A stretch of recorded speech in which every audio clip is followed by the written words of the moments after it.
Um, the Supreme Court is currently considering a case about federal employment protections and the LGBT community and LGBTQ workers, Janson. Could you talk about what impact this case could have on protections for LGBTQ employees? Sure. First of all, welcome. It's so wonderful to see so many of you coming out on a Saturday morning to hear from our incredible speakers. And thank you to Connie and thank you to Chai.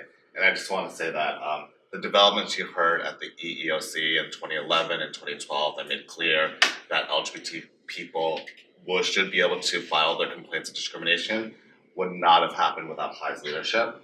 And so just really just phenomenal happiness. And all those advances are at risk today because everything that you heard from Chai in terms of these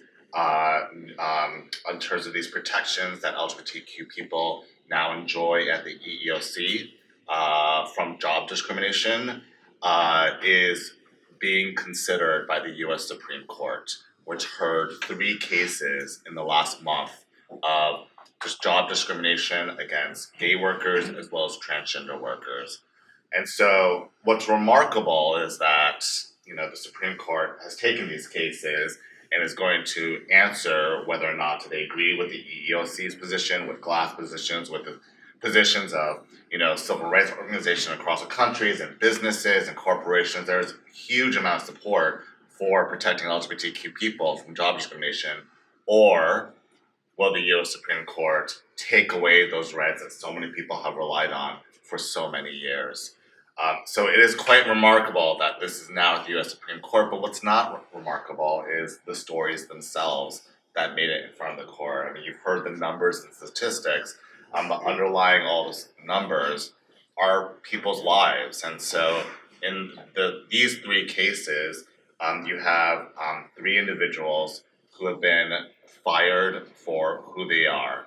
Amy Stevens is a transgender woman who was the funeral director at a funeral home in Illinois, and she was fired by her boss when she told her boss that she would be transitioning and living as the woman she always knew that she was. Donald Zarda was a gay, what do they call it again? Skydiving. Thank you. I was about to say paratrooper for a second.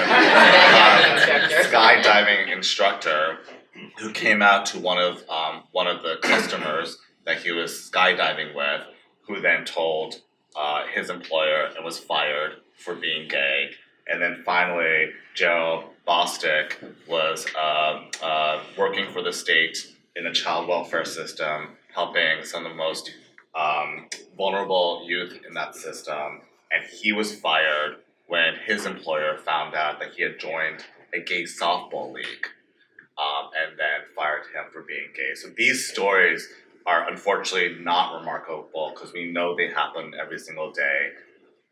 But they were able to file with their state commissions or with the EEOC under these protections, under sex discrimination that we talked about, and those cases are now at the U.S. Supreme Court, which will decide sometime before June 2020 whether or not they will continue those protections or take them away.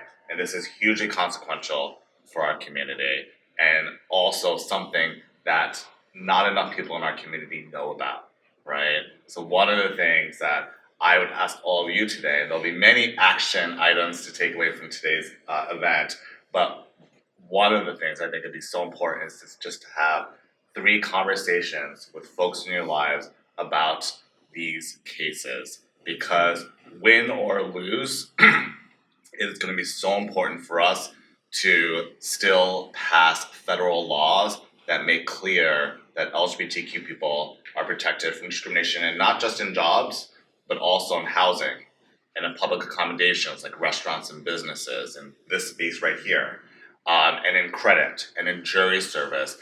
In every area of life that LGBTQ people exist in, there must be discrimination protections for them.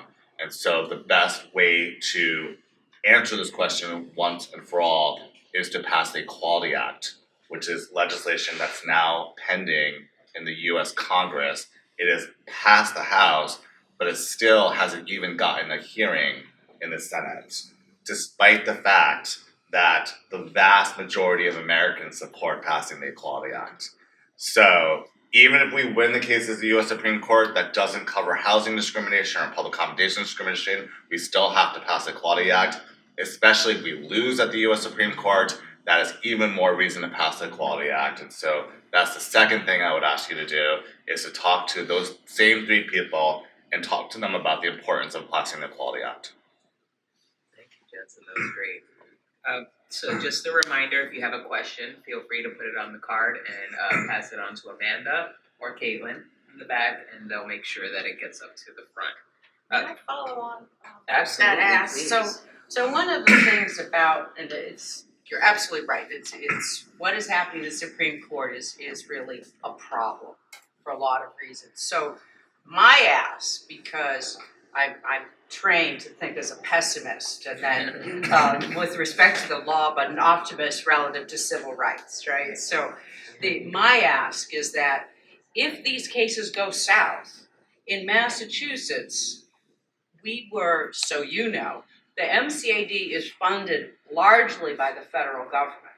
Now, we have been able to get some tiny amount from the state, but make no bones about it, if we continue to see an erosion, and I'm seeing it in housing as well, of rights and civil rights, Massachusetts, Commission Against Discrimination, will have more work.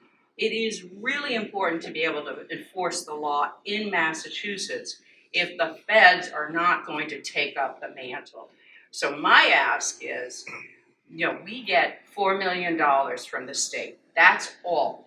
We are to cover the entire state of Massachusetts and eradicate discrimination. If we lose our federal funding, we will need a significant increase in our state funding, and recognize that we will need to enforce laws for more people where our federal partners will not have that same ability. Yeah. Thank you. And just to explain a bit about how that works, so what happens is, like I said, EOC gets about 95,000 charges a year. When you add up all the charges that come into the state and sometimes city commissions, if there's city laws, that's about another 90,000, okay? And what happens is the EOC pays the state and city commissions a certain amount of money for each charge that they process and that they deal with. They, dual filed with the EOC, but they're doing the staff work. And there are these work share agreements between the EOC and the commissions. One way in which this operated for the sex discrimination charges was, it used to be, MCAT could investigate, 200 sexual orientation, gender identity charges. They couldn't get money from the EOC because you could only get money if the EOC would otherwise have been spending staff time to investigate. And when it wasn't covered from the EOC's perspective under federal law, they wouldn't pay. So again, there was a real effort to say to all of those state commissions, if you are investigating a sexual orientation or gender identity claim, make sure to count that among the charges that you get payment for. Thank you. So now